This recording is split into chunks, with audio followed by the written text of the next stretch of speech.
এতিয়া আমি কি বুলি ক'ম, আমি জন্মৰ পৰা এনেকুৱা ধৰণৰ ক্ষয় ক্ষতি দেখা পোৱা নাছিলোঁ। বিশেষতঃ আজি 60 বছৰ হ'বৰ হ'ল এই বাঁহবাৰী গাঁৱত কোনো ধৰণৰ তেনেকুৱা ধুমুহাই আক্ৰমণ কৰা নাছিল। কিন্তু এতিয়া পুৱতি 6 বজাত আমাৰ গোটেই বাঁহবাৰী গাঁৱত প্ৰত্যেকৰ ঘৰতে ক্ষয় ক্ষতি হ'ল, বিস্তৰ ক্ষতি হৈছে আৰু পথ অৱৰোধ হৈছে আৰু গছ গছনি ভাঙি ঘুগুলা হ'ল।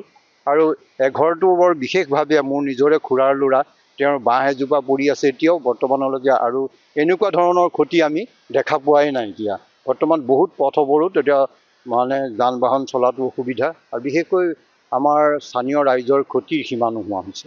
এইটো বতাহ ধুমুহা মুঠতে 7:30 বজাৰ পৰা আৰম্ভ হৈছে আৰু মোটামুটি এঘণ্টামান আছিলে বতাহ, আৰু এঘণ্টাৰ ভিতৰতে সম্পূৰ্ণ বিধ্বংসী ৰূপ লৈ পেলাই আমাৰ গোটেই গাঁওখনেই ধ্বংস কৰি গুচি গ'ল।